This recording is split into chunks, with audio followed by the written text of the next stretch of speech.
What's up, guys? I'm Sai, and welcome to Ace Podcast Nation. On the channel, you can find podcasts, interviews, and content on a whole variety of subjects: football, mental health, films, TV, conspiracy theories, wrestling, writing, music, serial killers, and much, much more. Today's episode, we're talking WWE Crown Jewel. It was a good show, particularly the end. I quite enjoyed it. It was it's more wrestling. It's like wrestling every single day these days, but it's all good.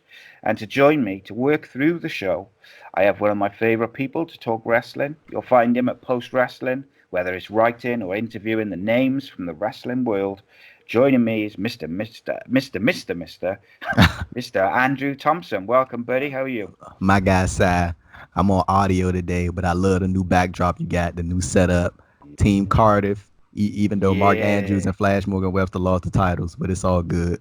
It's yeah, all nice. good. Yeah, it's been tough for Wales and Cardiff recently. We out of the Rugby World Cup. Cardiff lost to Swansea. It's all gone wrong. I like the But new setup though, man. For real, I like the new yeah, setup. I had to move because in the room I was in, it was like the living room. So it's like Mm. every time I had to do a podcast, like my kids weren't allowed to watch TV and stuff, so it was getting a bit in the way.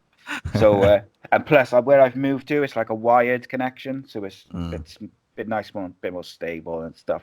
Got my new camera and my new mic, so we're all good to go. So what did you think, mate, overall of WWE Crown Jewel?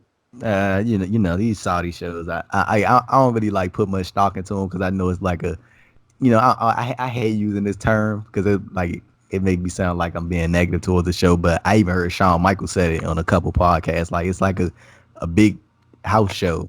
Like and Yeah, I yeah, and then that like the best. I'm gonna say this: the best thing about the cards, the Saudi shows for me, is seeing the reaction from the fans. Because like me, we talked about it off air. Like they never get to see these shows live. Like rarely. Like we like and the same thing with you guys in the UK. Like is like you guys get to see the shows once a year. I know they're coming on their UK tour next in a couple weeks, right? For yeah, yeah. they going to Scotland and making the rounds in the UK. So like, it's good to see them, get to see the action live. Yeah, and it's like it's a glorified house show. It is, but I one of the reasons I quite like it is because like the NXT UK pay per views, they're on at a decent time for me, so I can watch it, Yeah. and then me and you Mm. can record straight after, Watch it which live. I can't do it. I get just too old to stay up till like 3 4 in the morning to watch Mm. the pay per views, and it's fresh in your mind, and it talking about it straight after. Um, but saying that, because it's like a glorified house show, I didn't expect uh, Bray Wyatt to win the title. That was the only reason I didn't think he would win it, is because I just figured they're not going to do it on this show. I, if they weren't going to, they may as well. I thought if they're going to do it, they would have done it in Hell in a Cell. But Yeah, so they, I think that's what a lot of people thought was going to happen. He was going to win at Hell in a Cell. With tonight's show, I kind of had a feeling he was going to win because I felt like they were going to pigeonhole themselves with the character and it was just going to completely take away all the steam behind Bray Wyatt if he lost. I feel like they kind of were like, well, we in this situation now, so got to put the title on him. And now they got to find out. Like the one thing I'm just hoping they don't do, like, please do not try to like stuff Seth Rollins back in people's faces because I think people just need just a quick break from Mr. Seth Rollins. yeah. So me and you just talked about this slightly off the air about you kind of think he should be off now, really, Mm-hmm. till the Royal Rumble.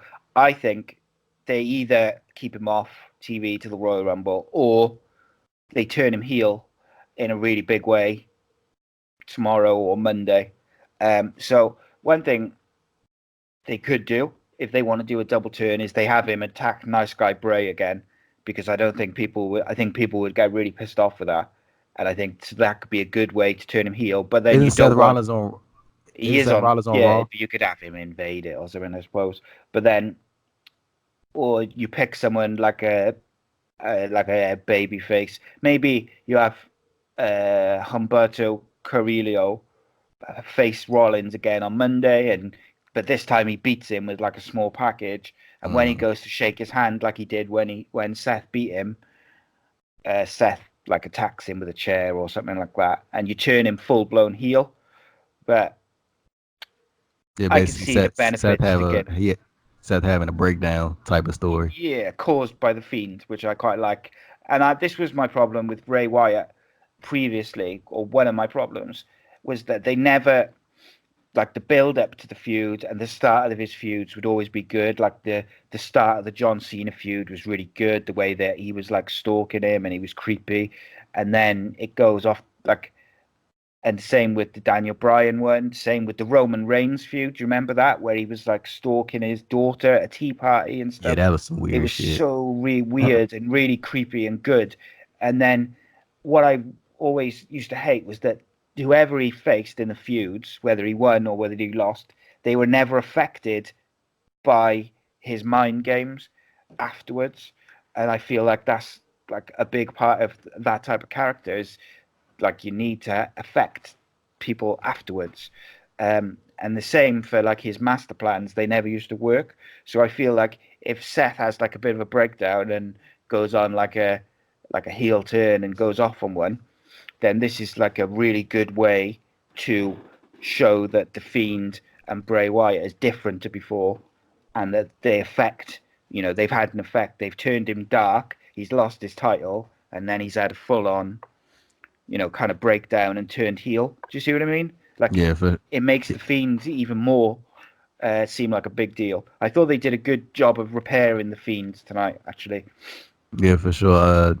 But the only thing about that is like, okay, so they turn Seth Rollins heel. Is that gonna be like, I guess, the quote unquote good heat, or is that gonna be go away heat? We don't want you here type of heat. Like, I mean, if the plan is to go on Raw, I mean, if the plan is to keep Seth Rollins as a baby face and you want to keep the momentum behind him, I think the best way to do that is to have him go away for a bit, Yeah, come back fresh. Because I mean, if he leave now and come back at the Rumble, people they gonna pop for him because they haven't well they won't by that time they won't have seen him in 2 months. yeah, for sure. And Yeah, people like Seth Rollins.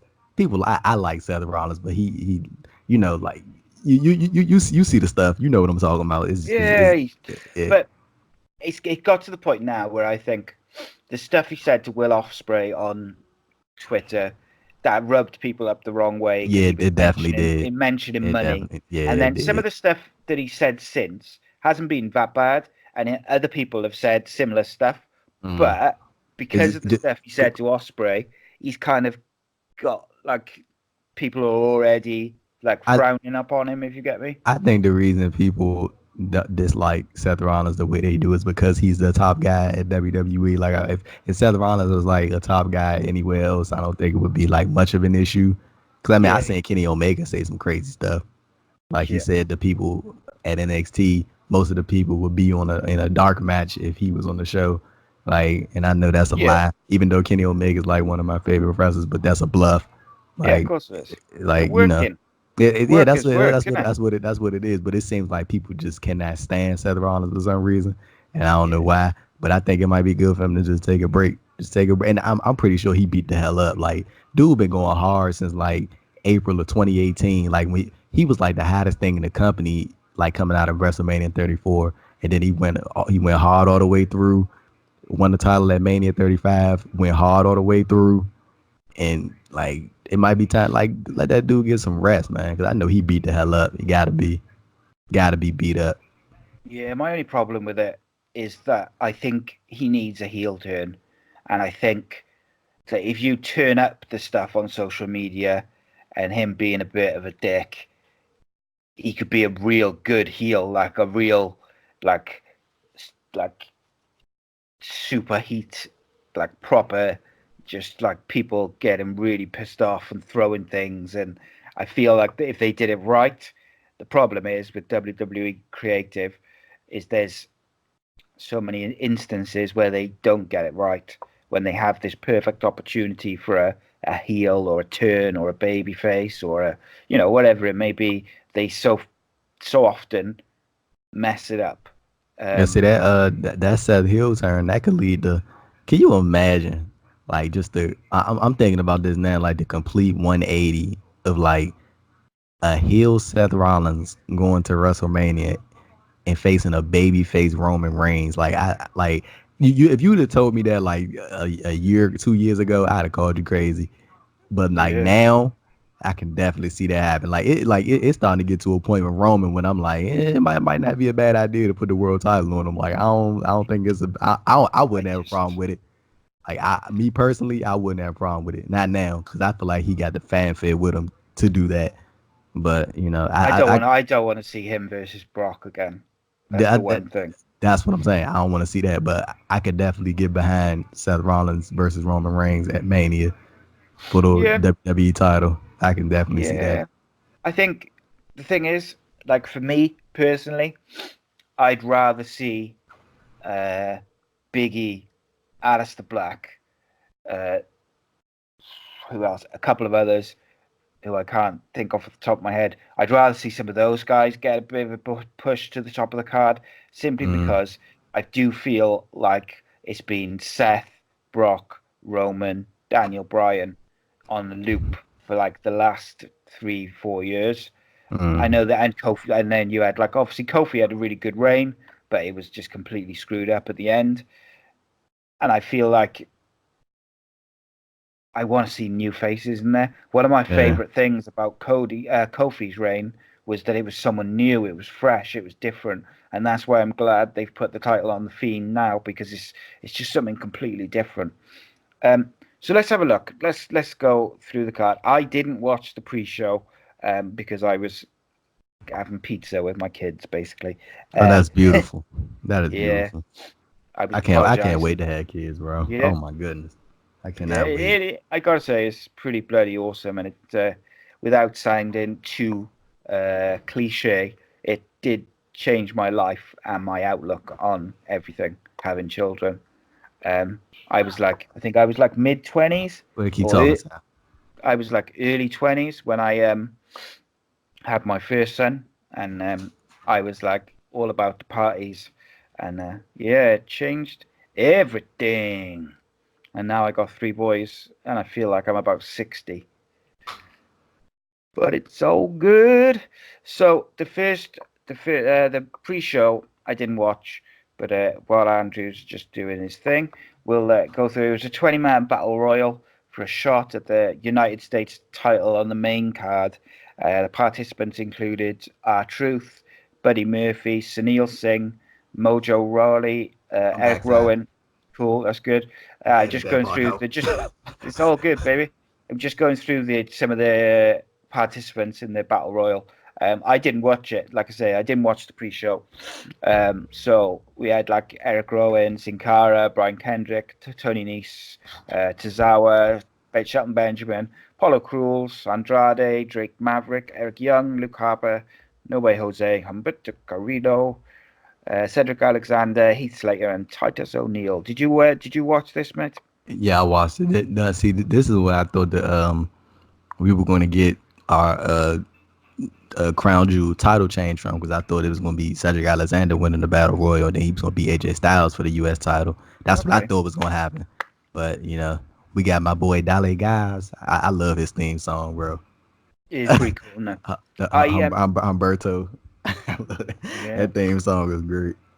I saw like a clip of the end where it was like Harper, Rowan, and Man, oh, Umberto, oh and man, I so did like the face off between Harper and Rowan. I gotta say, I gotta tell you, hold on, you said you didn't watch this match, right? no, no, Man, when I tell you that Saudi crowd broke out in a "Let's Go Harper" chant for like 3 minutes straight, and like you could see the look on Harper's face, because he had to play the bad guy, of course, but you could see like he was looking at the crowd like, damn, like like yeah, even they know how so good so good. Luke Harper is. Like they're very aware of how good he is. Like I was like, man, come on, bro. Like stop doing Luke like that, man. So Like, okay, so here's a question for you then. After they did that face off and had a good reaction and people love it, would you feud them? I mean, against each other. can't even do it now because they on different brands. Oh, they split them up, didn't they? Yeah, they Stupid people, man. They're stupid. yeah, they split them up. I don't know why they split them up. I was like, that's a good way to keep Oh, both of them on TV. and they would have been a good tag team to They face off against like the Viking Raiders as well. That would be yeah, a for good sure. match. Like, can you imagine if we would have got like like a Harper Rowan versus Undisputed Era, or a Harper Rowan versus what Viking Raiders, that big hoss. But you want to know what I think is going to happen? Just a quick off Yeah, topic go. right here. I think we're gonna get Viking Raiders versus AOP at Yeah, Survivor yeah, Series. definitely. Boy, that's a lot of beef. I It cannot is. wait. You big sons of bitches. The problem I've got with that, only from a personal point of view, I don't have a problem with it in terms of I really quite looking forward to the match and the feud. Like wrestling wise, you wouldn't mind Yeah, it. I would like to see the club get a shot Mm. for the titles, and I would put the belt, as I talked to you about it just before the show, because NXT has now been announced as a Survivor Series. Give me Undisputed Era versus the OC. Mm. Give it to me. And Okay. you Okay. don't So have to put the titles on the club to do that, obviously. you know. But if you did put the titles on them, you could have like either do a Survivor Series match between 4 versus 4, OC versus Undisputed Era, or you could do Kyle O'Reilly and Bobby Fish versus Gallows and Anderson, and do AJ versus Adam Cole.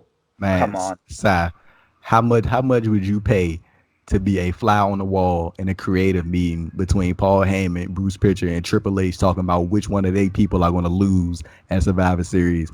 Oh my goodness! Like I can only imagine Triple H being like, who? Nope. like who losing? Right?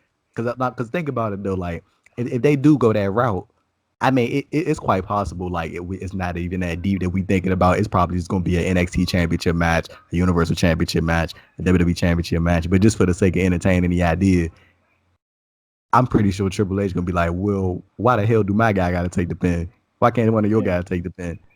And you know what I'm Yeah. saying? Like He's done an incredible job with Undisputed Era of and building building up them Adam up, Cole. but protecting them as well. You know, Adam Cole barely ever loses, and the others, they lose, but they never lose the big Well, matches, and and they think always about look how good. that would look to an audience who's never seen Adam Cole before. They like, oh, this dude the champion in NXT, but he just got beat.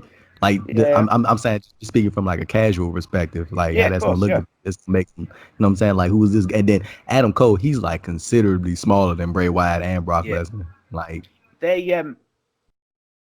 NXT should be on Survivor Series because they're on USA. yeah, I'm right. glad that they've done that. That's the right decision. I wonder whether they may just do like a triple threat Survivor Series match where they'll do like 5 from NXT, 5 from SmackDown, Oh, 5 that's from gonna be a Raw. clusterfuck. Oh my God, It's like 15 people, isn't it? It's too many. break that down to 3. I'd Break it rather down to do 3. it. Yeah, either break it down to 3 on each team, or have like some special challenge matches Like a where gauntlet.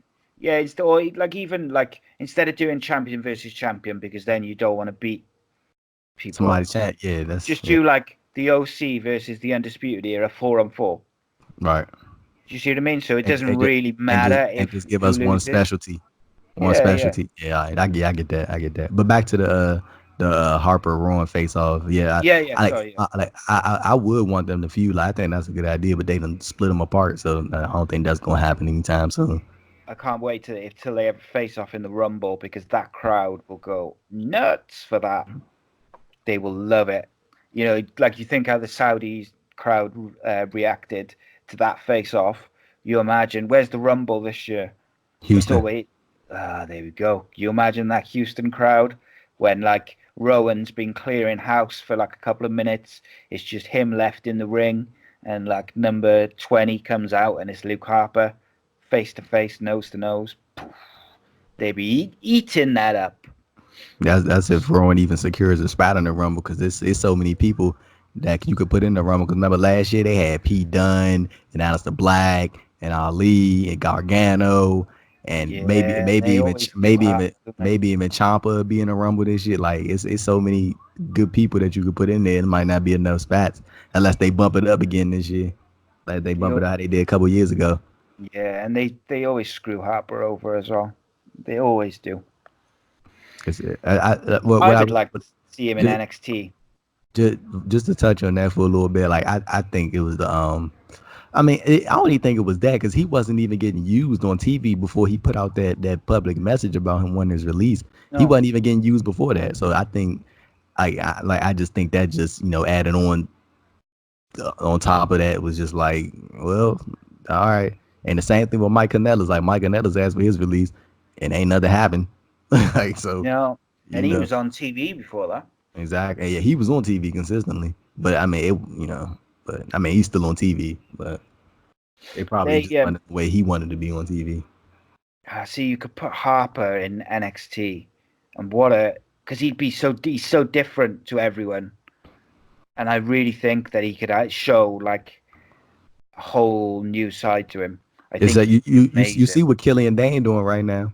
Yeah, like Killian Dane coming off like a superstar in NXT. Like I really like. I don't really think I like Killian Dane. I think I like his theme song, and that makes me like him. Like yeah, Killian Dane the man though, bro. Like he doing real good in NXT. So, but like if you think like in NXT, there's not many like 6'4" guys. There's like what got Dijakovic, Punishment Martinez, Dijakovic, and that's probably about it. Really? You got oh my goodness, what is that guy? I cannot remember his name right now. He does the NXT live events. You got him. You got Babatunde. They're not on like NXT on the USA, the network. Yeah. Are they really? They will be, but they're not at the moment. But yeah, I think that's the right way to go for Harper. So the end of the match, anyway, was Harper and Rowan facing off there. They double team Carrillo then. And then as Harper's trying to dump out Carrillo out the ring, Rowan sneaks up behind him and dumps him out for the elimination. And then Carrillo sneaks it back under and eliminates Rowan to get the shot at AJ in the main show. Did they show the Harper's reaction to Rowan being like turning on him, or did they just go? I don't really think it was like a turn. It was more so like they were just like it wasn't like they were like beefing. It was like more so of them like you in my way, no, you in my way type of like that's what it was. And then like every time they did that, somebody would come in the way and then they'd take them out and then they'd get back to staring at each other but they never I don't think I can't recall them like going at each other. And then like once they took their eyes off Humberto, and that's when he put in the work. And dale guys. Yeah, you like that song now. So was that the only match on the pre-show? Yeah, that was the only match on the pre-show. Anything else of note on there, mate?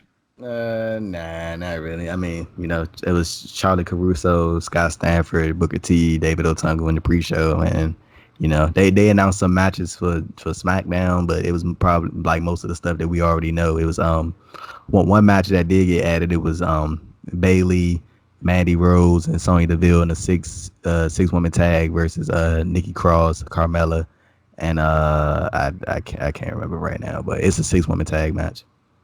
Well, fingers crossed that Bayley accidentally hits Sonya and they start a Sonya versus Bayley feud. Need it. Give it to me. Sonya needs a push. Get her in the title picture. But anyway, I digress. So then the main show opened up with WWE Championship match. Brock Lesnar with Paul Heyman versus Cain Velasquez. Were you surprised they opened with this? Yeah, I was. Like when I first heard Brock music, I was like, "Oh, really? That's how y'all starting it off, huh?" But I think it was a good. Oh, you go ahead. I get my thoughts on it after. Oh, but I thought it was a good way to start the show off because they didn't like. Imagine if they would have closed the show with that. Yeah, people would have been pissed. Like that was a good way to open the show, and that was like a realistic, if you want to go that route type of way, because that happens in every MMA fight for the most part. You see somebody pounding off and then they get caught in submission and they get tapped out. Like that happens legit all the time in most MMA fights. So I really didn't have. I know I saw a lot of people they didn't like that, but I didn't have a problem with it. I was like, hey, like that's what happens, and then you could probably do like another match going off in the future. But what I think is going to probably gonna end up getting some type of inter promotional match at a Royal Rumble, and you can see Rey Mysterio challenging Brock Lesnar for the WWE title. Like that's what I think is gonna happen, or we get a Dominic versus Brock match, but I don't think that's gonna happen anytime soon because Dominic gonna start training at the PC next year. Yeah, I was surprised before the match that they started with it, but once the match was over, I kind of understood it because it was so quick. And like you say, if it had been later in the show, people would have been pissed. I think one of the things that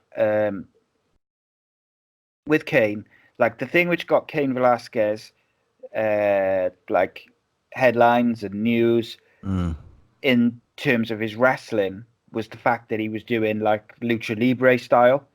And if He's doing WWE, some work for AAA. yeah, and he was doing like flips and moonsaults and all this crazy stuff.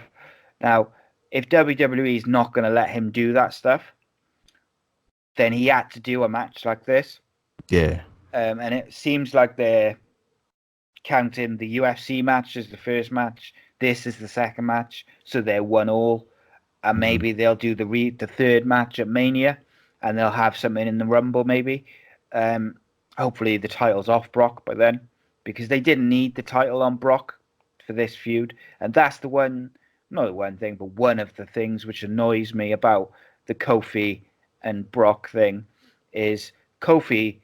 You could have had Cain Velasquez come down, cost Brock the match. Yeah. Give Kofi Yeah, Kofi man. the big win on the first SmackDown on Fox, and then if you want to take the title off Kofi, you could have taken it off him tonight, or you could have taken him off him on a SmackDown to someone else. But they just screwed him over, and after they protected him so well for the whole of his reign, it seemed like a waste because this match did not need the title. Brock doesn't need the title. And I've got to say, I thought Kane's looked a bit rough in the ring today. You think so? Yeah, I think he just looks. He doesn't look as accomplished as he did in AAA. No, I mean, I think that was the whole point of it though. Like that, like I'm pretty sure, because I mean, even Triple H said this before. Like he said he saw Kane in AAA. That's where he first saw him wrestle at, and he knows what Kane can do. And I don't think they want like, not to sound like this, but I don't think they want to waste that big pop moment. If you see Cain Velasquez doing a Hurricanrana in front of the Saudi Arabia crowd, they want to save that for the U.S. crowd. Is it say that for a big crowd or any U.S. crowd because they're gonna pop for it. But especially the smart crowds. And I think the whole design of it was just like they gonna run it back MMA style, punches, kicks, keep it simple. Brock Lesnar gonna tap him out, and that's it. Like I think Kane can obviously do way more than what he did today. But I think that was just the whole point of the match, just MMA style, run it back. Brock Lesnar got one over you, you got one over him, and then the next time they do it, that's when you really gonna see Cain Velasquez. Yeah, don't get me wrong. Like I thought he was better tonight, but in some of I think it was the Raw one where he tackled Brock and his punches looked a bit soft and it didn't look great. But tonight I thought he looked better with a couple of strikes that he hit. And basically what happened is he took Brock down. He was kicking in, punching him, and Brock got him in the Kimura, and he tapped out and he wouldn't release it. So Ray came in with a steel chair. Brock took out Kane with an F5 on a chair, but then Ray got back in with the chair and attacked Lesnar until he cleared the ring. He hit Lesnar with a headshot as well with the steel chair. I know he got both his hands up, but still, don't want to see that return. Next up was the tag team turmoil match. What did you think of this, mate? Tag team turmoil that was won by the OC, right? Yeah. Yeah. So I mean, it was good for what it was. Like I'm not gonna call it a bad match. It was decent. It sort of went a little long for my liking, but I mean it's a tag team turmoil match, so I mean I guess I should have expected that. But I mean, Like one thing I do, I always like watching Lucha House Party go up against the main roster talents. Like I always like seeing them do that. Like I like Lucha House Party. I just wish they would throw away the pinatas because I don't find it pleasing at all that you have three Latino men walking around with pinatas. You just, I don't think that's cool. Like it's not that needed, is it? it's a little racist too. To be Yeah, honest, to be honest with you, it is. You got stereotypical you as got hell, no? the three Latino men walking around with pinatas. Hey, but that's WWE for you. But you Yeah, know, but the thing is, they're all super talented in the ring. they are They're good. all super charismatic. So like, there's no need for them to resort to stereotypes. Not Yeah, that there's a need to do it anyway, but like, they're all talented enough that they don't need to be coming out to with pinatas and those noisemaker things. And it's like, they're all super talented and they could get over on their own. all right. Um, So yeah, you go ahead. I know you about to get into the finishes of yeah, the match. yeah. I was just going to quickly list off the matches. There was obviously 10 teams in total. Um, so the first match was Bobby Roode, Dolph Ziggler. They beat Lucha House Party. Uh, then it was Dolph and Bobby Roode versus Kurt Hawkins, Zack Ryder, which was quite a quick one. Zack Ryder and Kurt Hawkins were eliminated. Then it was Dolph and Roode versus Heavy Machinery, uh, which Heavy Machinery won. Then it was Heavy Machinery versus the New Day. What do you think of Heavy Machinery, mate? They getting over. They are getting People over. like having machinery. I like having machinery. Otis like stands out. Like I feel like Tucker kind of falls to the background sometimes. Because Otis has so much personality and like the whole taking off the shirt thing and like jiggling. Like I think people like are really entertained by that. Like I wasn't expecting the Saudi crowd to pop for that. They went crazy for Otis.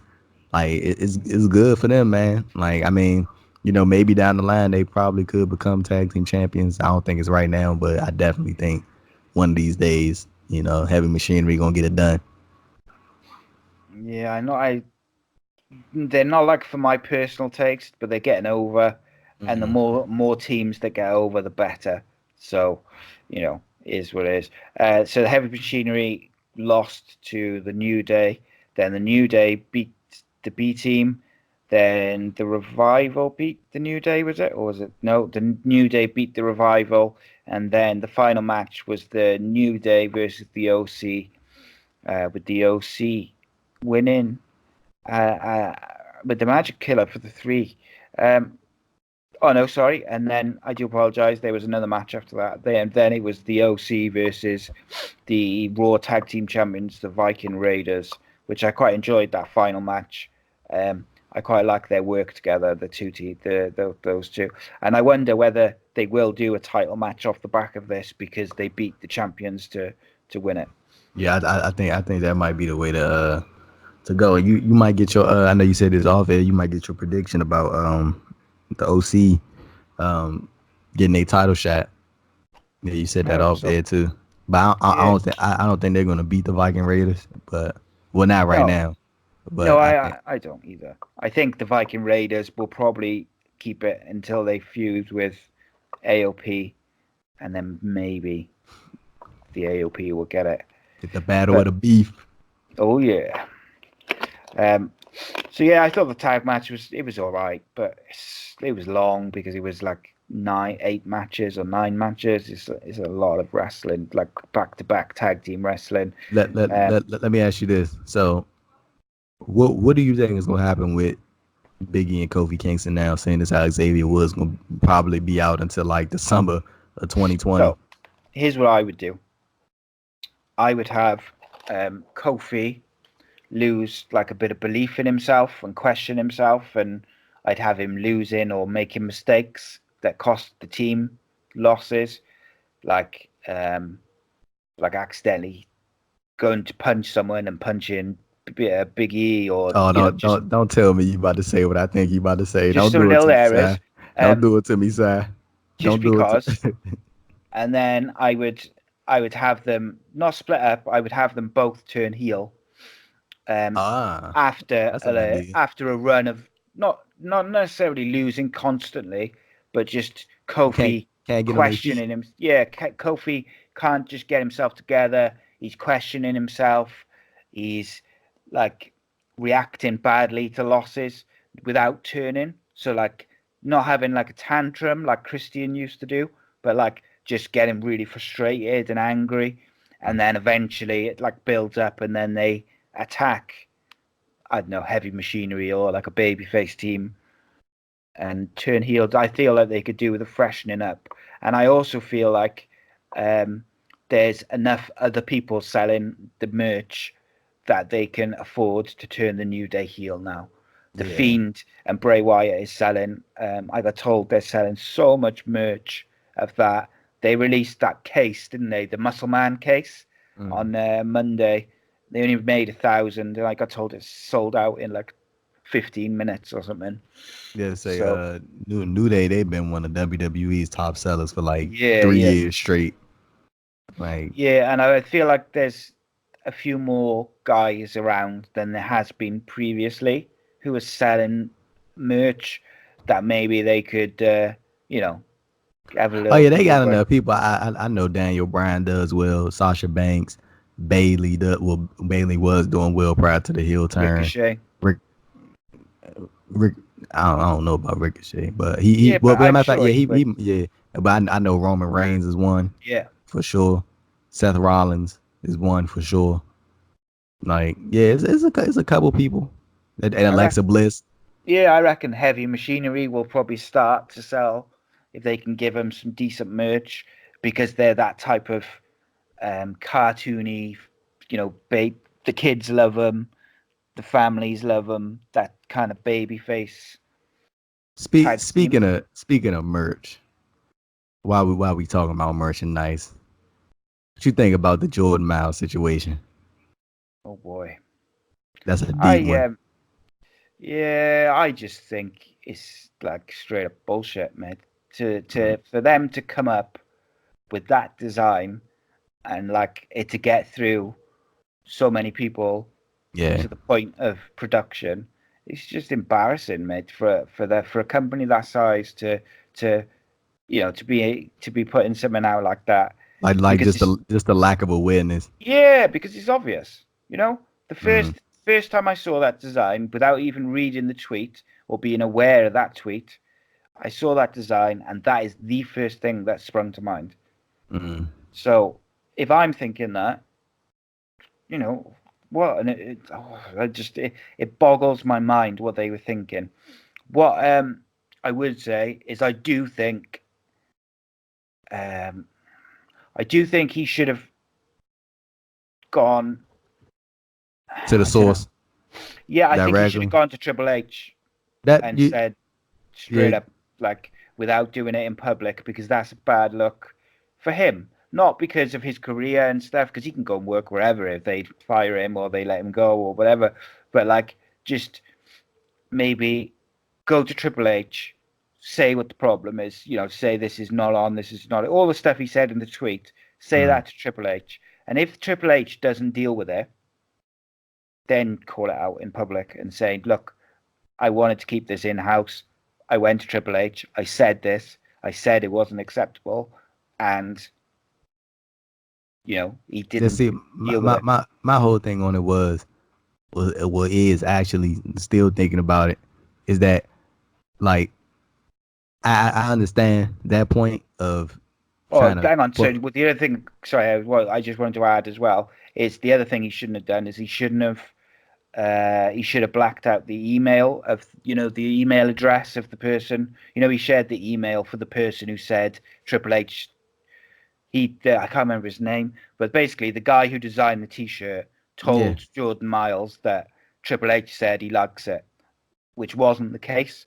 But when he like put the picture up of the email, he should have like covered that guy's email address, just simply to cover himself from a legal point of view, because you can't, it's confidential email and stuff. You can't be, yeah, you uh, can't get sued from that. you You can't get, definitely can get sued from that. yeah, you can't be putting out someone's email address like a business email address like that. Yeah, But but that's see my whole thing on it was I get the whole stance of him trying to look professional, but I mean like just me speaking from a black man's perspective, like bro, Mhm. why in the blue hell do we always got to be the ones that got to be professional when it comes to stuff like this? Yeah, Like yeah, oh yeah, absolutely. that's like the constant thing. They like, and I'm pretty sure you saw some of the replies that backs what I'm saying. They like, you need to be grateful. You need to be happy Yeah, you even got a shirt. Like, what type of shit is that? Like, he yeah. the WWE superstar just like everybody else. I'm like, I'm like, but he got to be grateful, and black oh people no, got to I be don't so mean that. like, no, not you, but I'm Yeah, talking no, I about know. just from in general. Like Yeah, yeah, you the one that got to be so professional all the time, and you got to be this and you got to be that. I'm like, he fed up. That's what it was, and like you could like, and anybody who's seen ACH's stuff before obviously knew that he was dealing with some type of racial stuff in the past because he had a shirt out early last year, like during the Super Junior tournament of 2018. I think he was in when it was like he had a shirt that was like F racism, watch wrestling, and people saying that was a new shirt. That shirt's been out forever, but mm, well, for a whole year. But yeah, I see like I knew when I saw that shirt from him last year when he was in the not the Super Junior, the best of the Super Junior tournament. I was like, he probably get a couple of the messages, people saying some racist stuff to him for him to put out a shirt like that.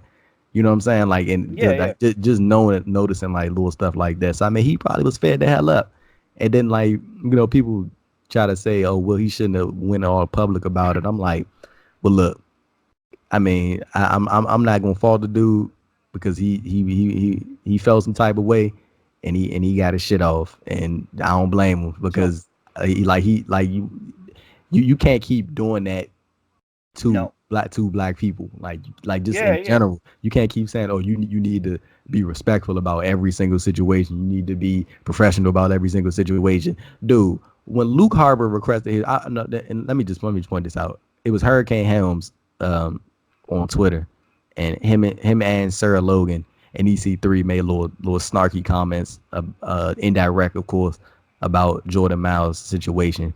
And they took little subtle shots, and then when they get questioned about it, they do the whole defensive thing, like, oh no, I wasn't talking about that, knowing damn well that's what you was talking about. But I remember there was a screenshot, and they called out Hurricane on this. He said this about the Jordan Myles situation. He said, I remember the days when I didn't have to start a whole bunch of stuff on social media, and I could just get over on my own merit. And I remember him saying that. And then when Luke Harper posted his message to social media about him running his release, he like, oh hell yeah, yeah, could keep going. I'm like, bro, Luke Harper just did the same exact damn thing. He just publicly put out there that he wanted his release from the company. That's a big stir right there.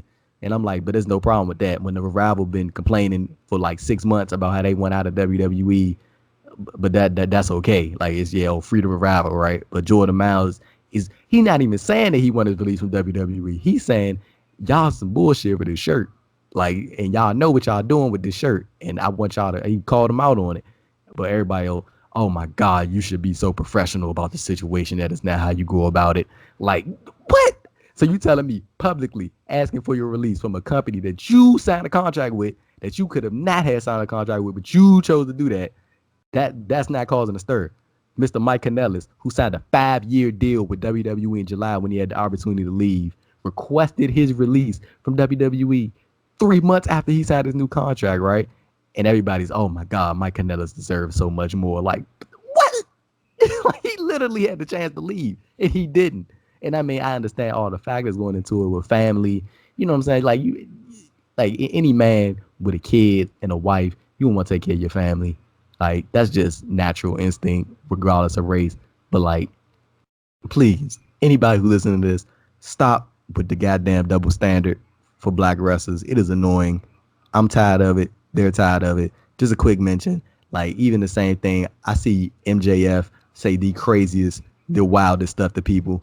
This dude has literally made fun of somebody in the goddamn wheelchair, and people say, "Oh my God, he's a great heel." yeah. I saw Moose make fun of somebody on Twitter, and everybody was like, "Moose, that is not cool. You can't do that. Like, you got to be professional, man." Like, what? Like, what? Like, are It's you kidding mad. me right now? Like, it's ridiculous. Like, and like, I'm gonna just leave it at this. Please, for God's sake, stop with this double standard for black wrestlers, because the inner racism is just showing. Like, just stop. And yeah, that's all I got to say. We can move on now. No, Before, that's cool. before Then again, yeah, no, I get it. And like, you know, for me, Like, I'm white, Mm. so I've not experienced racism. Right. So it's easy for me to say, oh, he should have handled it maybe slightly different because I've not experienced it.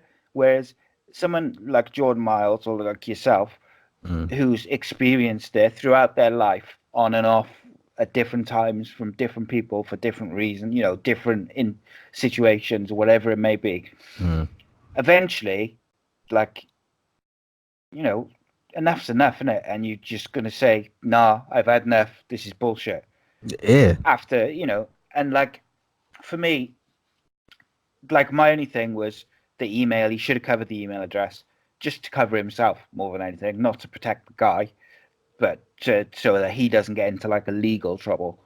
Um, I think if he had gone to Triple H, maybe it could have been dealt with in a different way in terms of um, not in terms of like not making it public or like him not tweeting that stuff, but from a point of view of Triple H, I feel like Triple H would have dealt with it in a proper way. Like, he would have reprimanded the people who designed the shirt, and he would have, spoken to Jordan Myles about it and dealt with it rather than like sweeping it under the carpet or anything like that. I think, Yeah. like, I don't know. Um, and then maybe because like the one thing is like it's difficult to see how he's going to come back to have a WWE career now because Mm. he went so public. It shouldn't be, because he's super talented and he hasn't really done anything wrong.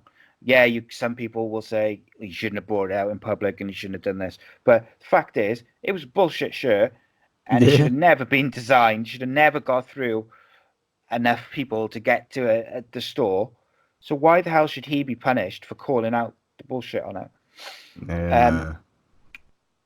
the last thing I'll say on it, which I didn't like from him, I didn't really like what he said to Jay Lethal on Twitter.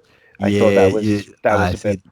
bang out of What order. I what thought. what? Let's see. I gotta call that out because, like, I'm completely with him for the culture thing. I'm Yeah, 100% behind him. I back him. But like, you can't say as far the culture then bring down somebody that's in it. But like at the same time, like, I mean, that's just me. Like, people got different opinions on that specific topic. Like, mm-hmm. I don't agree with that one. Like, bringing Jay Lethal into it. I mean, regardless of, I mean, but he probably do have some personal beef with Jay Lethal that he had to get off, and that's just, that's a man to man situation. They got to work out. But just for me personally, I agree with everything else he said. But I was like, you can't bring down another brother that's in it with you. Like, regardless of if Jay Lethal is like what he called him, Uncle Tom. I don't know that Yeah, because I yeah, never met Jay Lethal, and I had, even if I did meet Jay Lethal, I haven't been around him enough to actually know if he is Uncle Tom or not. So you know what I'm saying? Like, so I yeah, yeah. really can't judge that.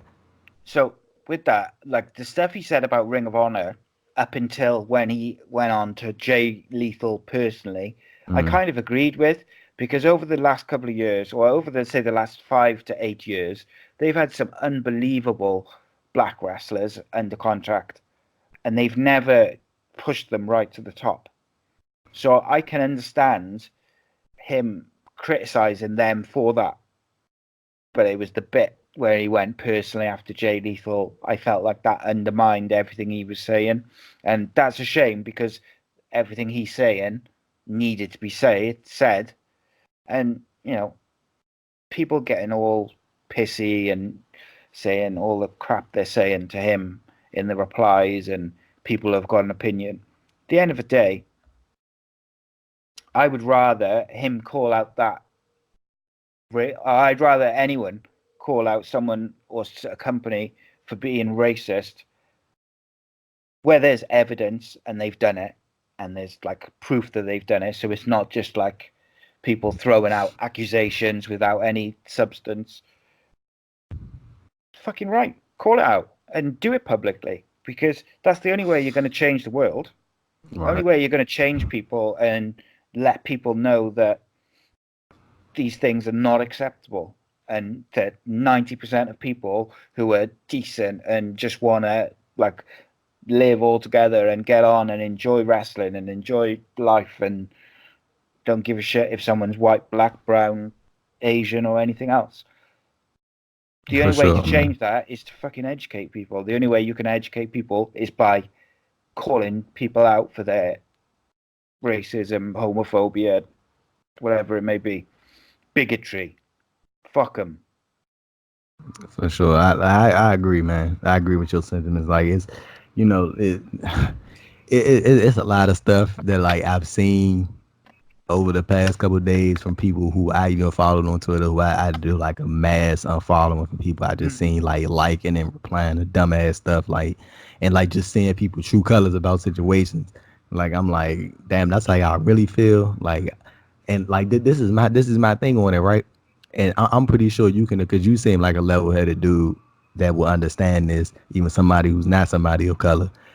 People love when black people entertain them, love the culture, love the music, love everything about it. But when anytime we decide to step out of that box, it's like, whoa, don't do that. Don't Like bring it, like politics into it. Don't bring race into it. it's like the same. Like love us on the basketball court, love us on the American football court, love us in professional wrestling as entertaining characters. But anytime you step outside that box, they like, nah, bruh, you can't do that. Don't do that. Why you got to bring race into it? Like I'm like, dude, like, so it's okay for us to entertain your ass, right? Like that's okay, that's all fine and dandy, right? But when at any time it's time to step outside of that, and for you to realize how really racist it is out here, like it's the issue. Like I'm thinking about this, and people wondering like, and me and you actually talked about this on the last podcast, and people wondering why Kofi Kingston's title reign was so important. I'm like, bro, professional wrestling is a scripted sport. It took WWE. They've had two black champions in like 50 years. Two black WWE champions. And I'm not talking about that goddamn big gold belt. I'm not talking about the Universal title. Savvy's even been a black Universal champion anyway, not to even count that. But 50 years of that main WWE title, two black men have been champion. Could have put that belt on Mark Henry. Could have put it on Booker T. Bobby Lashley had so many options, right, but didn't do it. And people say why the Kofi Kingston's title run was so big. You want to use your brain for a quick minute? You know what I'm saying? Like even this year, beginning of this year, Bobby Lashley. How long has the Intercontinental title been around? That was like one of their first titles, right? Bobby Lashley early this year in February became the ninth black man to win the IC title in the history of WWE. And Ricochet, I think Ricochet's either the seventh or the eighth black person to win a U.S. title, and that title has been in effect in WWE since 2003. Like, you know what I'm saying? Like, I mean, and granted, I'm not sitting here saying like every black person that came in WWE along the way has been super duper championship material, but I've seen people who've had the worst gimmicks become champion. Like, no disrespect to Santino Marella, because he can actually fight, but I've seen this dude win Intercontinental titles, IC titles, tag team titles with these crazy gimmicks. But you got somebody like just I can't even think off the top of my head black wrestlers who have not had that opportunity, and they've had like really solid gimmicks. And I know a lot of people nowadays are like really, really high on Montez Ford. Yeah, but like, he should be the new bloody. He does remind me of The Rock. Just the charisma. Yeah, and he's way more athletic than The Rock. Yeah, absolutely. But like the thing is, people keep saying, "Oh, I can't wait for Montez Ford to be world champion." I promise you, as soon as he becomes world champion, you will see the exact same thing that you saw with Kofi Kingston in terms of how people react to him on social media. But I digress, sir. I digress. Oh, that's good. We love a bit of digression. We always go off on various tangents, mate. Anyway, it's why our podcasts end up being so long, because we end up talking about a million other different things. But it's good. It's so cool. So you know what we need a weekly show, so that we can like not have to cram everything into like the post pay-per-view shows. We're gonna be right back in a couple of weeks, and that podcast is gonna be like 4 hours long. We got War Games. We're gonna have SmackDown, and I'm pretty sure we're gonna have Survivor Series. Survivor Series. And then AEW. AEW NXT, man. It's gonna be a long one. Yeah, for sure, man. You better 100%. tell Post Wrestling that you won't be able to do anything for half a day. Right, come on then. Let's get on with it. So next up was Mansoor versus Cesaro. I like that. I quite enjoyed this match. I gotta say, Did you hear the way people were reacting to Mansoor, man? Superstar In Saudi Arabia. I even tweeted this out. I was like, can you imagine the pop if he wins like the IC title or the US title in Saudi Arabia in one of these shows? That crowd is going to lose it. Like they love Mansoor, man. They love him. Has he been on NXT before? Yeah. He's been on a few times, haven't he? He's been on NXT a couple times. He works a lot of their live events in Florida, like the Florida Loop. He does that all the time. But like, I think he was on the last NXT episode before they went to the USA Network, and he had a match.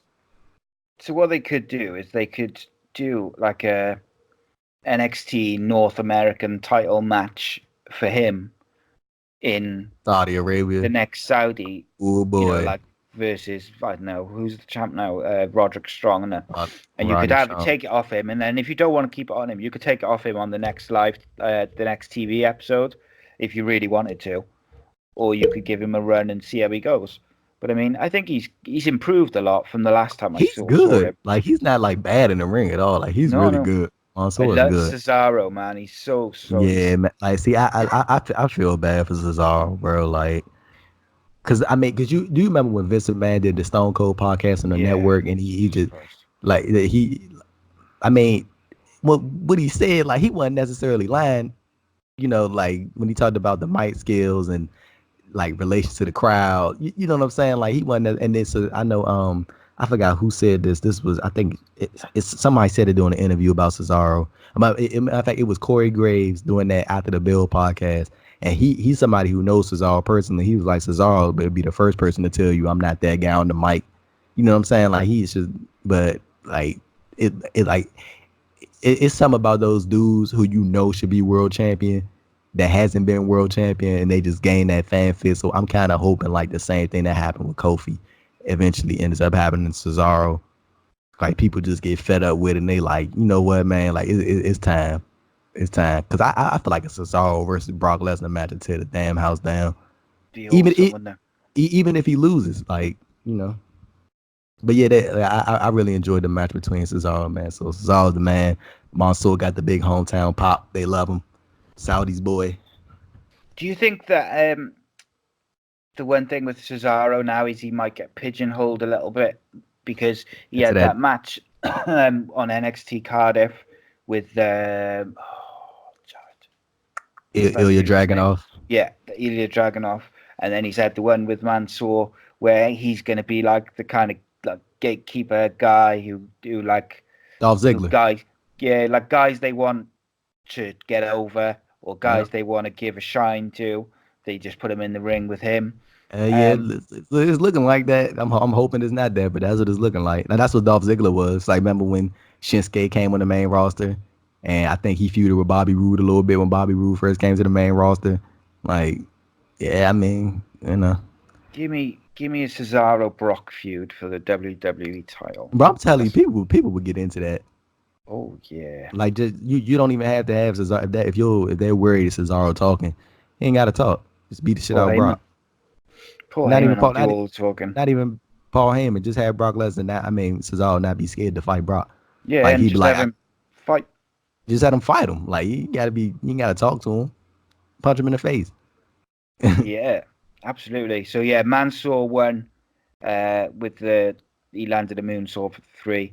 I really enjoyed the match. I thought Mansoor has improved a lot since the Saudi Battle Royal, where I thought he looked a little bit the last Saudi event where I think he was in the Battle Royal and he just looked a bit just a bit off it. Like not like terrible, but just a little bit. Like timing was just a bit off and stuff. Maybe he was a bit nervous. Yeah, he got to be, haven't he? Really nervous. Next up was Braun Strowman versus my guy Tyson Fury. I say my guy, but he's not really my guy. But he's just British, isn't he? But he's I thought he did quite well, actually. I didn't think this was that bad as people made. I didn't think it was that bad. Like, it was legit his first match. Like, I was like, he he did all right. For somebody like he didn't just go in there and just throw punches and like typical stuff that you would expect from a boxer. Like, he took a couple bumps. And I think he had like some protective padding like on his side. Like, 'cause I kind of noticed it like when he would like land on his side, like it was like something poking up. That's why I was like, yeah, probably some padding right there. Yeah, the thing is, though, he was battered in his last fight. Like, he was all cut up and bruised, and yeah, he had bruises on his ribs, and he had bruises and cuts. That was versus wasn't his name Wallen? Walden. Yeah, Walden, I think it was. Walden, yeah. And it was quite brutal. So like, and that wasn't that long ago. But like, I didn't expect him to be taking power slams and slams and drop and big boots to the face. And he took what else? He did a drive-by drop kick himself. He did a big boot himself. He did a lot more than I thought he was going to do, and I thought they made the right decision for the finish because Braun couldn't afford to lose clean or get pinned, but equally they couldn't beat Fury. Right. So it was kind of like, I thought this was the best way to do it, where you had Fury punch him and he's disorientated, can't get back in the ring, and then he comes back in and gives him a power slam. What did you think of that entrance, though? Awesome. Just for entertainment value. That Saudi money is ridiculous. That pyro, that was like 2 minutes of pyro. Yeah. And bro, they loved Fury, though. Do you know how much money they probably had to pay to license that song? I hear that song all the time in my family get-togethers, bro. Like, I'm trying to like remember the song right now. That's how you know I'm a youngin. Yeah, but man, like, because that's like licensing stuff, right? You gotta pay people, songs. But like, yeah, like Fury's used it before, I think. Yep. But yeah, man, and like the same way how Ronda that they had to pay Joan Jett. I think that's unbelievable to me. Still, that they paid Joan Jett for that. Yeah, the rights to that feud, the rights to that song. It fit though. It fit.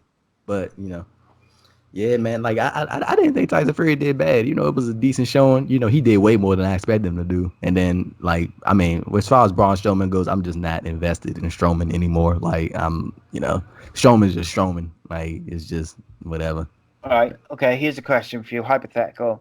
Would you be on board for a Strowman-led stable, turn heel led, if he led Rowan and Harper in like a monster stable, not the Wyatt family, but like some sort of stable, and they went a bit darker? Or would you rather just see him win some matches? I'm just checked out on Strowman as a whole. Like, I am. I'm checked out on him, man. Like, I don't think it's nothing that's gonna get me like super invested in Braun Strowman like how I was back in 2017, like when he was fresh off his feud with Roman. Like, I was like, please put the world universal title in this dude. Like, make it happen. But like, right now, I'm just not in the Braun Strowman. Like, he's just kind of just there. It's just another one where they completely dropped the ball when he was at his hottest. And there's so many guys they've done it to where they just don't pull the trigger at the right time. They've done it with Joe. They've done it with Roman at different times where they probably should have turned him heel. They've done it with Braun. They've done it with Bray before. It's frustrating because at those different times was when those guys could have gone from superstars to like top stars.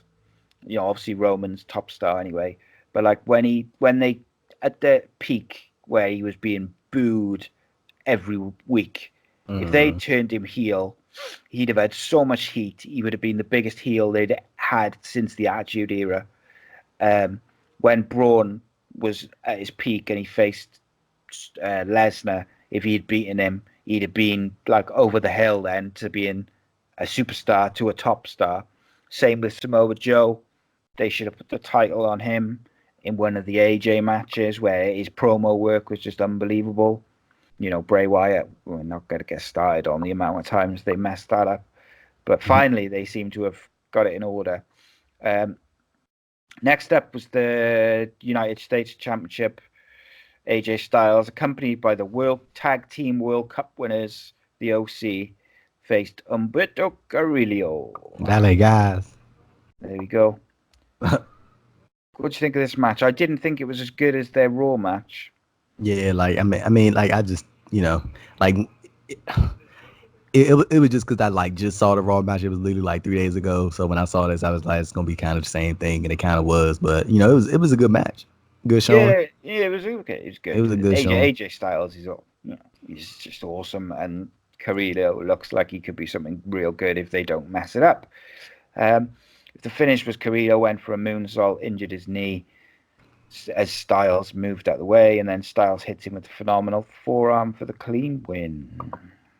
And the club celebrated with their trophy and their title, and they were so heading into Survivor Series, what do you think is next for AJ, Gallows, and Anderson? Do you think they're gonna reunite with the man, Mr. Fergal, Finn Balor, Devitt? They should, but I don't think they will. I want to see Undisputed Era versus the OC because I think it would be awesome. Oh yeah, quick note. So, what do you think about the all women's War Games match that got announced?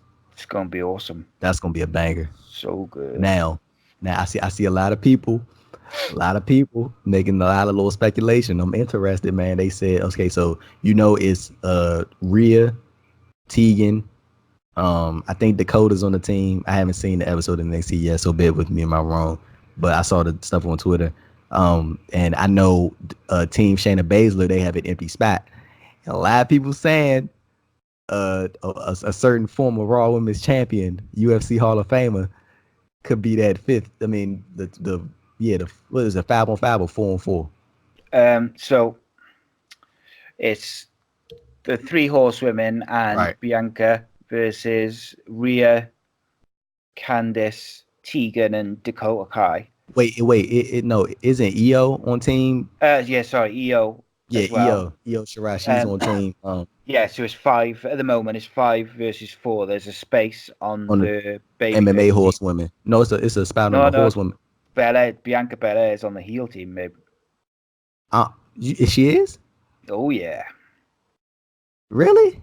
Oh, that was where she lined up yesterday. But that's not official though, right? Because after the tag team match, Rhea comes down to make the save as the babyface. Io Shirai attacks her, and then as Rhea fights back against Io, Bianca Belair comes out, and her and Rio start beating up Rhea. And then the babyfaces make the save to start the big, huge brawl. And then when they lined up, they separated them, and you had like the two teams facing off in the ring, you had the three horsewomen, Io and Bianca Belair, and on the outside you had Rhea, Tegan Nox, Dakota Kai, and Candice LeRae.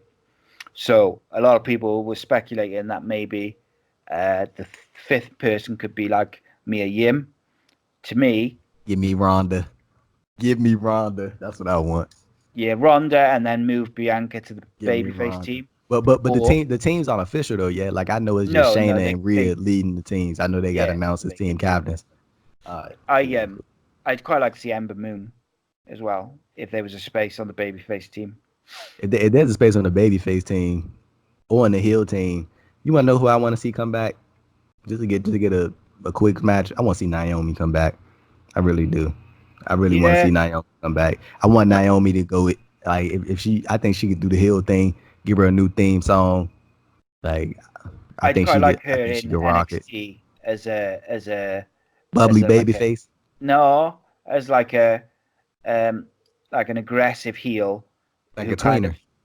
Like just who's like kind of like I've done all this, I'm better than you all. Kind of, like not big time in it, but like just a bit like so confident that it rubs people up the wrong way. Right. But backs it up by being that good in the ring as well, if that makes sense. Mm-hmm. But yeah, this problem is the women's division in NXT is stacked. So good. I mean, the women's division in NXT recently has just been so good. Io Shirai and Rhea Ripley are so over in their specific in their roles of heel and face. Just unbelievable. Rhea Ripley, the crowd is so hot for her, and Io Shirai is just awesome as this badass heel. But they're all those women last night. They were so over, and they were so good. The tag team match was wicked, really good. And I thought last night was the first time where NXT. I've thought NXT has been the better show from a wrestling point of view for the last few weeks, but last week and the week before I enjoyed AEW more, even though I thought NXT was the better wrestling show. Last night I thought NXT was by far the better show, which was interesting. But it's personal opinions, isn't it? And that's not to say I thought AEW was rubbish, because I really enjoyed AEW last night. But I thought it was the first time where I thought there was like quite a big gap in like how good each show was. I feel like NXT is starting to reel people in with storylines. Like the Finn Balor thing was the first thing, and that was like everybody was like, oh, I gotta watch this. And then now they just announced a War Games match, and then like I'm pretty sure everybody, and then they haven't announced the teams, so I'm pretty sure people want to see how that's gonna play out on TV. So they got people hooked until Survivor Series, man. They got them hooked. It looks And like then, there's going to be a male War Games match as well. They hinted at it at the end, which yeah, will be I saw that on Twitter. Ciampa kept saying, Champa, yeah, Champa Riddle and Keith Lee plus someone else versus Undisputed Era, which would be interesting. Who would you put in that slot, mate? Ciampa, Keith Lee, Matt Riddle, Dijakovic. uh, it's so many people that you maybe Velveteen Dream, maybe. I mean, but I mean, like either way, I think Undisputed Era should win, Yeah, regardless. they should have done. They should have, especially if they were doing a women's War Games match. I don't understand why they didn't have Finn Balor turn earlier, like a week earlier, and then do his interview last week, but like tease as if he was joining Undisputed Era, and then just as Undisputed Era, where they were going to do the pose, you have the OC like come in through the crowd, attack them from behind, and you do Undisputed Era versus the OC in the War Games. Would have been incredible. That's your dream match, buddy. Oh, mate, especially in front of an NXT crowd, that was like would have been my dream. And when Finn came to NXT and like in that first show when he was there and he faced off against Adam Cole, I was like, they're gonna do it. They're gonna do it, man. And they didn't do it. Damn them. Right. Lacey Evans versus Natalya was next. I loved it. It was real good. It was emotional. Not even the match. Forget the match. The I'm overall. talking. Yeah, just like that. That was great. That was great. And like you could like when Natalya came and she was about to like just break down, man. I was like, woo. I was like, who messing with my eyes? Yeah. Cause no, like it's like you could tell, man, like that meant a lot to her. Like and Lacey, you could tell that meant a lot to them, man. Lacey just broke down, didn't she? After the match, she broke character and everything. Like like that meant a lot, bro. Like to a lot of people. So doesn't Lacey look different without her like full makeup on and without her kind of different clothes? I thought she looked really different, like softer makeup. She's like the same person to me. I just thought she looked a bit different. I think I think they should form a tag team. I do. The two of them. I think. Didn't they team up? Yeah, they did, and I think you could use this particular like the thing afterwards as well as like the baby face. As the baby face turn for Lacey, because I feel like I wouldn't even be mad if they could baby face. I wouldn't even be mad if they did like switch the titles. No, you gotta keep no. Stay away from the Kabuki Warriors. They've got to keep it for a year. I'm being like so like now. I'm not saying like immediately, but like this could be this match could be the catalyst for Natalya and Lacey Evans to form a friendship, and I feel like people will really get behind Yeah. that tag team. And like I'm all for the Kabuki Warriors. I like them 100%. But I'm saying like this could be like a bigger story to them chasing the tag titles, and that'll be a way to get Natalya some steam. Like people, they like Natalya's just like there most of the time. Like she's just like just there half of the time, and I feel like this would be a way to get her some some stuff. But Kyrie Sane and Oscar, they on the road right now. But I'm not saying like immediately. I'm saying Yeah. like this could be a Build. way, yeah, and then add another team to the division. Yeah, definitely. And I think that they should use this Crown Jewel match as the face turn for Lacey. Don't run it back. Don't do anything. Just play this clip. Have them come out together, cut a promo, say that the emotion and the gravitas of this event and wrestling, the first female match in Saudi Arabia, has brought them closer together. They've become close friends, whatever, word it however you want to word it, and have them start having good matches against people. Don't have them like beating everyone all the time. Just build them slowly, like as a team, double team moves and chemistry, and tell a story, like a long-term story, which culminates at WrestleMania with them beating the Kabuki Warriors, where it starts off when they first start teaming over the next few weeks. There's a few like mistakes or like a bit of miscommunication where they bump into each other or whatever, and build it slowly where the chemistry gets better and the relationship gets stronger. They develop these double team moves and all this type of stuff to tell a long-term story. They so often rush to get where they need to go. Tell us a story. It's what you're supposed to do. In terms of this match, it wasn't an amazing, it was technically fine, technically pretty good. It was entertaining. It was all about the gravitas of the event, the emotion. It was very dusty in the room that I was in, and my Did eyes you see that dude throw the water bottle in the tire? Well, not the, I don't know on who the it was. way in. Yeah, well, I'm not gonna say it was a dude, but somebody throw a Someone, water bottle. Yeah, yeah, twats. But yeah, I did notice that she handled it really well, didn't she? She just she played it off. she kind of looked and just kept on walking. But yeah, and I felt like obviously Lacey was a Marine, um, and you could tell it was a big thing for her. They mentioned her daughter beforehand and said like, that's got to be such a big thing for her to like tell her daughter, look, we wrestled in Saudi Arabia. We're the first females to do it. Do you know what I mean? That's got to be Yeah, like a huge thing. her daughter's on the road with her. Is she? Mm-hmm. That's amazing. Her daughter, she bring her daughter on the road all the time. Go to shows. Her daughter on the road with her a lot. It's That's like amazing. a Cool. That's regular really thing. cool. Yeah. That's really cool. I like that. I like Lacey Evans as well. I think she's really cool. See, this is what I hate. Like stuff like this. I'm supposed to not like Lacey Evans, and now I like it. No. See. Isn't she like the perfect baby face though? When you read her story and like Oh what yeah, about her and stuff, definitely, and she's like definitely. a parent and she's a Marine, and it's like she's a baby face. Yeah, Hopefully she yeah, is now. man. So yeah, Natalia won with the sharpshooter, but like we said, it wasn't really about the actual match. It was At about all. what represented, and WWE takes a lot of crap for things they do, or rightly so, and they have done on this show tonight.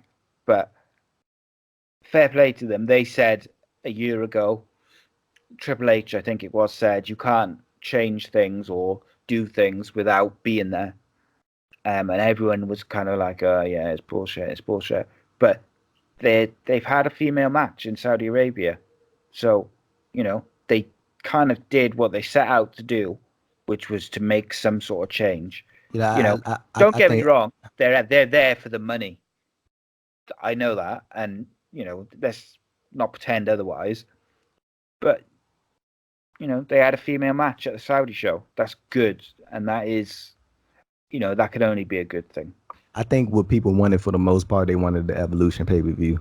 I think people, Yeah, yeah, I think people opposed to having one match in Saudi Arabia. They wanted a whole show dedicated to women, but like trust me, I understand that, but I feel like dude, this is like some groundbreaking, like you know what I'm saying? Like that's a yeah, big deal. Like having the first women's match in Saudi Arabia, they just did the same thing in Abu Dhabi. Like yeah, yeah. They they did, didn't they they? they, Sasha and someone. Alexa Bliss, yeah, That's it. they broke some barriers today, man. Like and they I know saw Stephanie McMahon say in the interview they trying to make that a regular thing with Saudi shows having a women's match and then possibly growing it to two matches and try to make it more of a regular thing. Now And the then thing I was in the thing 5 years' the time, it'll be Evolution from Saudi Arabia. I don't think that's happening. But just based on Saudi Arabia. But Yeah. the one thing I was curious about was I was like, why did they have Becky Lynch like go there? Mm, yeah. It's That that I was like weird to me. I'm like, if anything, I'd have thought you would have sent Becky over there before anybody. Becky Like, versus Charlotte. yeah, exactly. That's exactly what I thought the match we was gonna get. Like But if then, that was to ever happen.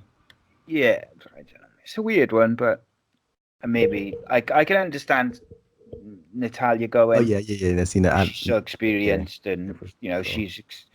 and maybe because She damn near a legend in the women's division in WWE. You might as well say that. yeah, and then maybe like I don't know, but maybe Lacey's been to Saudi Arabia before with like with the Marines and stuff, or I don't know, and so maybe she's got experience of being out there.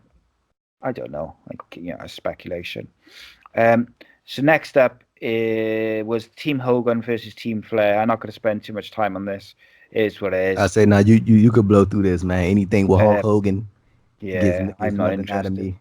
And Uh, we got Mr. N word Randy Orton dropping yeah. on the stream. So yeah, you go ahead and just tell the highlights from this match. Um, all I liked about it, well, the main things I liked about this was Rusev is so over and he's so cool, and I can't wait to see him beat Bobby Lashley senseless. So when that storyline started, I was like, oh man, I don't want to watch this. But after last week's segment, I'm all on board, and I actually like want to see Rusev get his hands on Lashley. Um, Ricochet, I don't know what the hell he was wearing, but he should never wear it again. Um, it was a nothing match, really, just loads of spots and moves. It's good enough. Drew McIntyre needs to be feuding with someone for a title now. Um, and I would like to see Rusev, once he's finished with Lashley, go into the main event title picture. He's one of those ones, like I was talking about earlier, with like Aleister Black and Big E. I want to see these guys in high positions on the card. Let's him McIntyre. Let's push them in title matches. Let's see what they got. Um, yeah, that's all I'm going to say about that. It finished with, you know, usual stuff. Ricochet hit Orton with the suicide dives, and then Reigns hit Orton with a spear for a 3 count. There we go. Next up was the highlight of the show. The main event, Universal title, Falls Count Anywhere, can't be stopped for any reason. The champion Seth Rollins faced the Fiend Bray Wyatt. Oh boy. Where do we begin? 10 uh, curb stomps. I'm not gonna lie to you. I really wasn't into the match until like the finish. Like I was like, I thought it was about to be the same thing it was a Hell in a Cell. Yeah. Like I was just like, yeah, I really wasn't into the match like for the most part. And then like once we got to the end when they got to the top of the stage, like it started to hit for me when I realized when he threw him into the thing, and all the pyrotechnics and stuff went off, and then when Seth Rollins sat down in the crate, I'm like, oh my god, they about to do it. And Like, he cause I popped like up. and then when he popped up, I was like, it ain't no way, bro. Like it ain't no way, and they did it, and I was like, wow, they really did it. There it is. Bray Wyatt is the new Universal Champion, and he'll be on SmackDown tomorrow, my time, today, your time, I Oh think. yeah. No, it's tomorrow. Tomorrow. So it's 25-11 in the night, Thursday night here now. Mm. So yeah, Oh, yeah, that's but not that late. That's it's decent. not too bad. See, that's what I mean. I wish all the shows were on this, on this time for me. It'd be awesome. But the one thing I will say, I'll get the negative out of the way first, is why have the red lights? Why? Mm. Why? I mean, like that It thing, was like. better this time though. I got to say, without the cell, it wasn't as bad. Mm. But because you could see more. But there's no need for it. Like the Fiend looked awesome against Finn, like from an aesthetic point of view, like his movements and his costume and his mask, everything looked awesome against Finn Balor at SummerSlam. I don't know why they needed to change that. I don't feel like the red. I can understand it for when he attacks, like on Raw or SmackDown, and like he does those like sneak attacks and stuff. But you don't need it for the matches. You just don't. I say I feel like at Hell in a Cell, I really didn't like it. Like I was, I didn't understand it at all. But like I just kind of got used to it. I'm like, this is what they're gonna do for him, like going forward. I'm praying, Lord, please, when we get the Survivor Series, that they do that 3-way. Do not leave the red lights out. I don't need to see Adam Cole and Brock Lesnar in red lights with the Fiend. So you think they're going to do Adam Cole, Brock Lesnar, and the Fiend in a triple threat? Do you? That's what I want, but I don't think that's what gonna happen. That's like a fantasy matchup. It really is. That's like a fan, but I just can't see the creative heads at B coming to some sort of agreement on how that match turns out, because you can't, because that's a main event. That's a show main event, like above the Team Raw versus Team SmackDown versus Team NXT. That 3-way championship match with all your top champions, that's the main event. And I can't see any one of them being like, oh yeah, I'm cool with my champion losing. And why would you? Yeah. Why would you? Like even if I was running Raw, SmackDown, NXT, I'd be like, why the hell my champion gotta lose? Why can't your champion lose? Like, you know what I'm saying? Like you spend all this time building them up. What would you want your champion to lose for? Adam Cole getting eaten in that match versus Oh yeah, Brock. but if somebody's losing, I'm sorry. It's gonna be my guy. It's gonna be Adam Cole. He wanted to take that L on the chin. Yeah, I'm sorry. We'd have to be. I got to say, since Bray Wyatt's come back as the Fiend, he looks absolutely jacked. He looks in such good shape. In shape, man.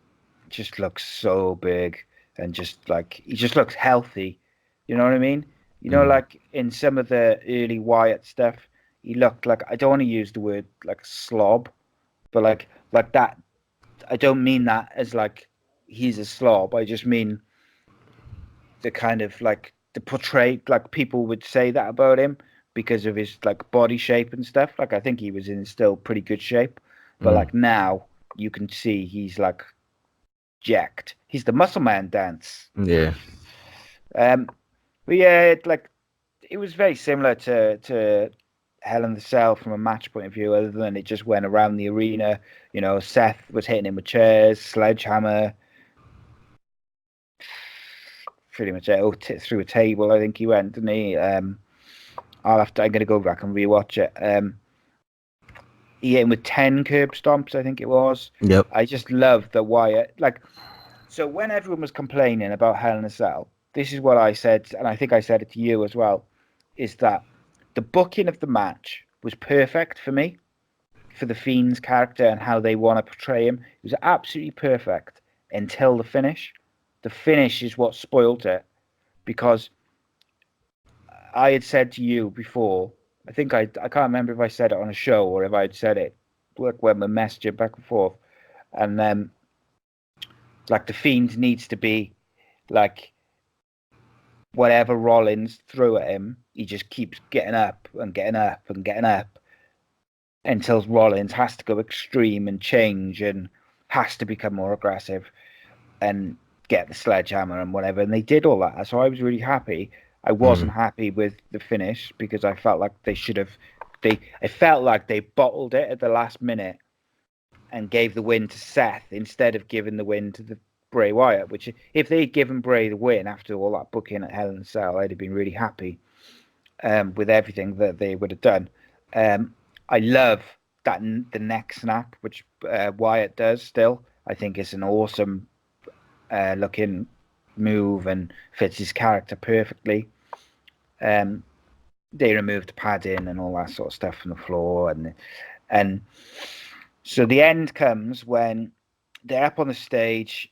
Rollins has taken the super kick, the stomp count up to 10, and then he stomp him or he throws him off the stage. I think he super kicked him off the stage. Super kicked him off the stage, and he falls into it's like a box thing, isn't it? Similar to what the Rock and Roll Express were powerbombed into, like a little box. And then you have all these effects going off like sparks and stuff, electrics, and I think there was a bit of fire. So everyone thinks, as we did, oh, this is how they're going to end it.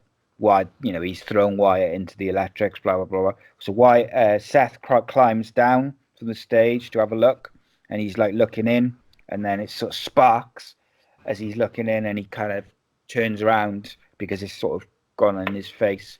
I thought they were going to do what they did with Dean Ambrose and the TV for a second, where the TV exploded and he was like, "Oh no, I can't see." But it was brief. It was brief enough that it didn't put me off. I actually like that. Yeah. So then, as Seth, he kind of like turns away from the box, and sort of leans against the box on his sort of. He's not like sat. He's like crouched down, holding his face, talking to the ref, and then the camera's like from below him, and you just see the Fiend stand up behind him. It was an awesome visual, and that's where the red helped in that situation because it just looked like super creepy, super cool. And as he turns, he puts him in a mandible claw, and then hits him with his sister Abigail on the concrete for the win. The Fiend, new Universal Champion, my friend. I got a question. How in the hell did he get on top of the stage so fast for that cutaway shot?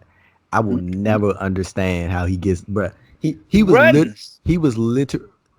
Side, this man was on the platform, the bottom platform, and like they cut away for like legit 5 seconds. I didn't even think the Universal title was that close. Like the ref must have had it. Yeah, he had to. Like he had that like unless someone brought it down as the match was going on. Yeah. Like down the side of the ramp sort of thing. Yeah, that's what because like he literally like when he hit the 3, they showed his face for a little bit and then they cut away for like 8 seconds. And the next, he was on top of the stage with the belt in his hand.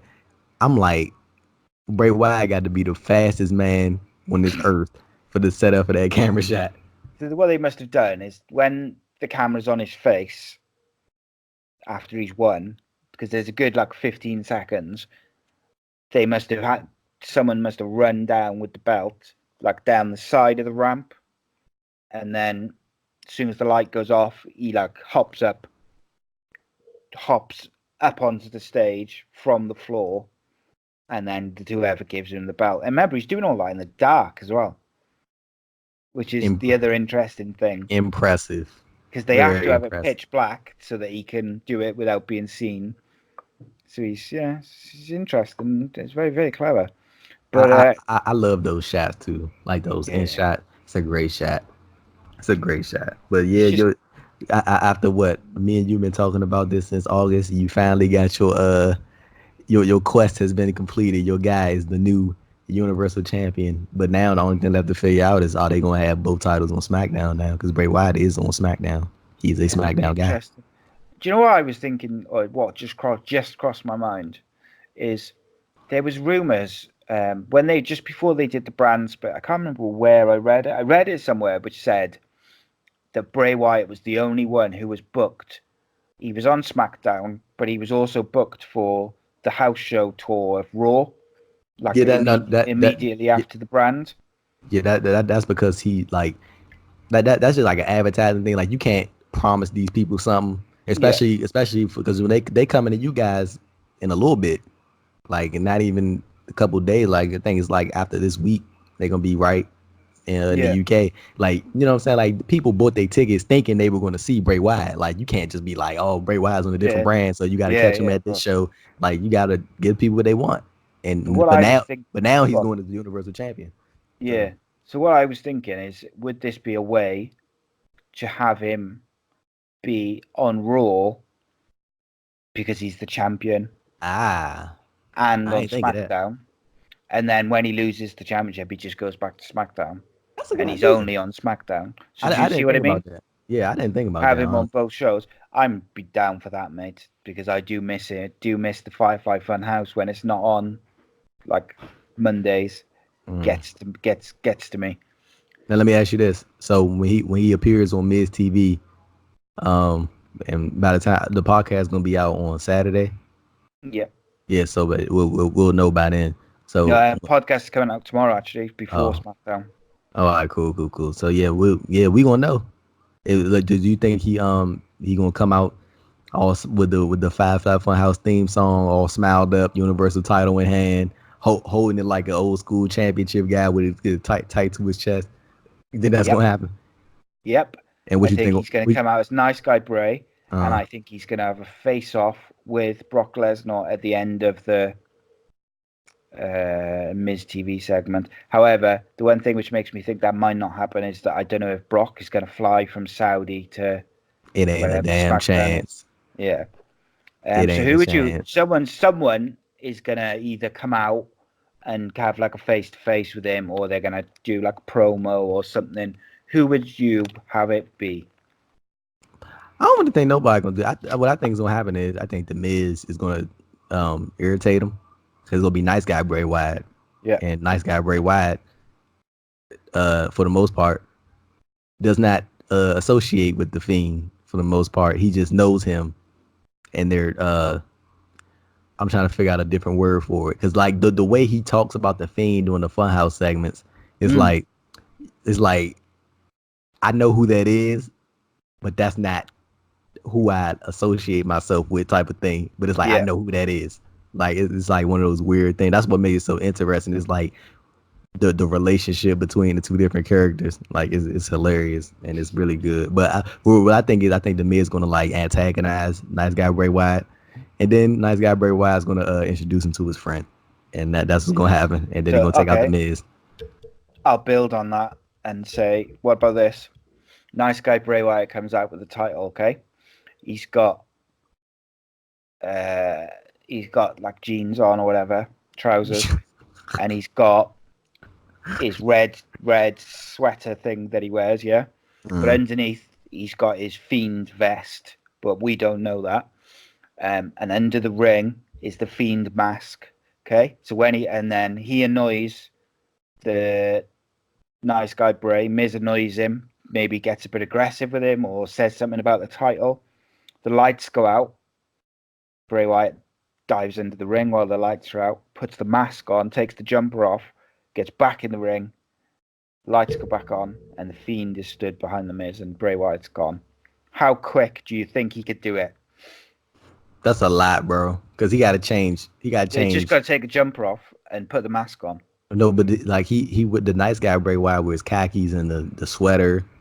Yeah, but And do you not think you could get away with just having black jeans, like black trousers on, and then if oh he's yeah, already You I just mean take the you get jumper away with off that. and put the Yeah. mask on, you can kind of get it because it's red and dark anyway, isn't it? When the Fiend attacks, And so you now can't really see.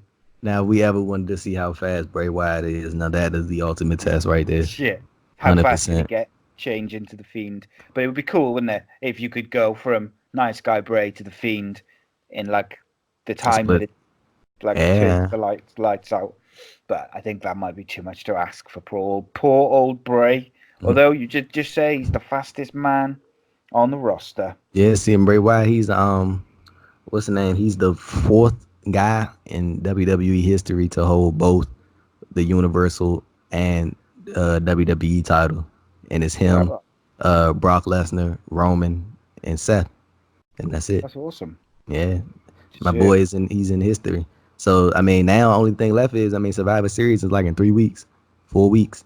So I mean it's in NXT, it's either we gonna get a universal title match or we gonna get that 2K WWE 2K dream match between all three brand champions, which will be very, very interesting. And I will be very if that even were to happen, if that was a possibility, I would be very interested to see how that comes about. Because I could just imagine Bray Wyatt showing up at Full Sail and just laying out Adam Cole. Oh like my God. that would be Can you hilarious. imagine the pop? The people would go crazy for that. Like, I think they're going to go crazy on SmackDown tomorrow, let alone Full Sail. you definitely know he getting a "You Deserve It" chance. That's happening. That's happening. Right. And nice guy Bray Wyatt gonna be all I deserve it. What me? Yeah, that's gonna be crazy, man. So just a quick shout out, particularly to the UK fans. Ring of Honor is now on the Fight Network in the UK, which means it's on TV in the UK for the first time, which is real cool.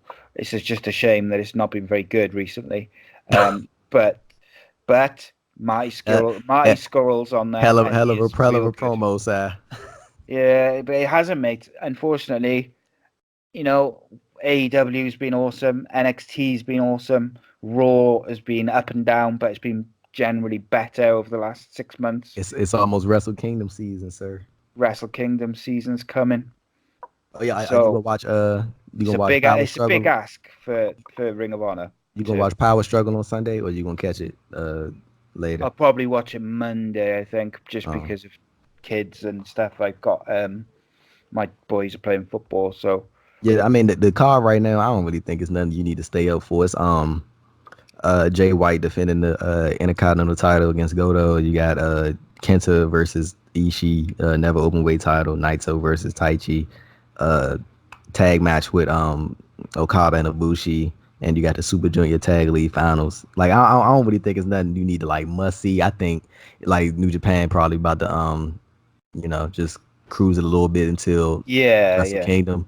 But I mean, like like after the Power Struggle, they're gonna have the press conference, and that's where we gonna get most of the announcements for Wrestle Kingdom 14 or 15. Is Wrestle Kingdom 14? I be losing the count, man. 14, yeah, 14. Kingdom, do you think? 14, yeah. So let's finish on this for a question.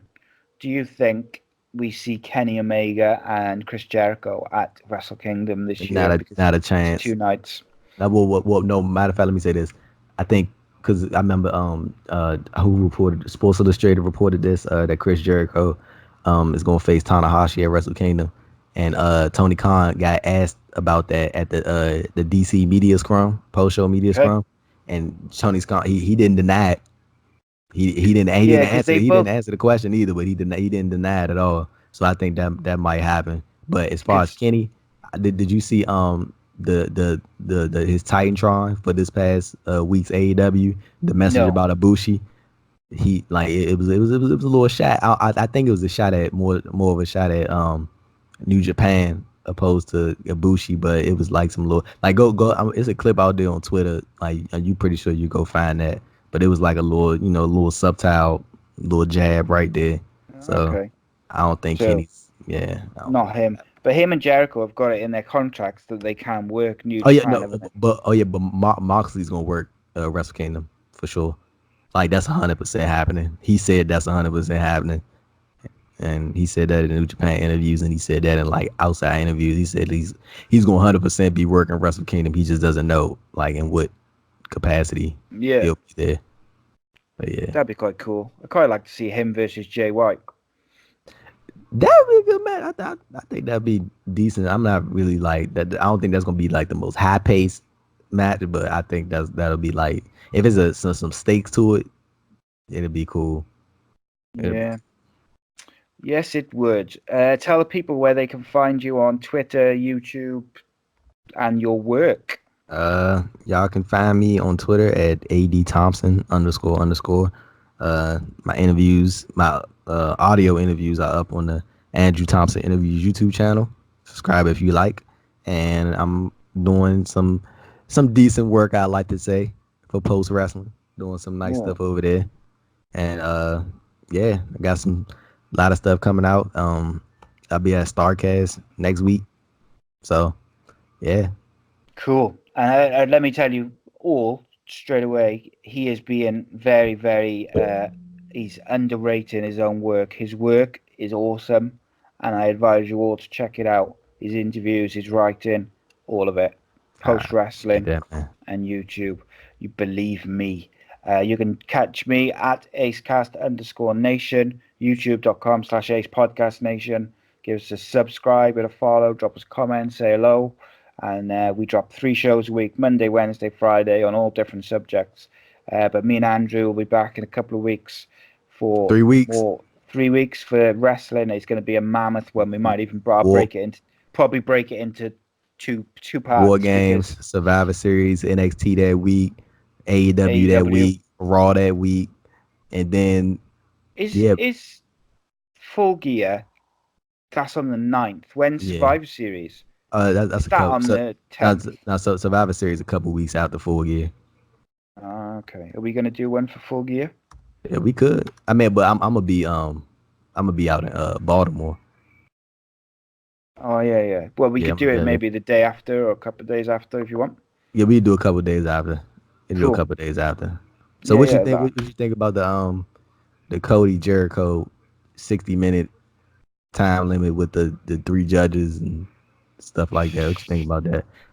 I mean, me personally, I'm not like a fan of it. I'm like, I mean, but I don't think that Cody and Jericho gonna go 60 minutes. I don't want to like. I mean, I feel like it could be a good match, but I feel like it's gonna have that. It's gonna be a couple like some bells and whistles, interferences and stuff in there to make keep the crowd into it. But like, dude, 60 minutes with Cody and Jericho, that's.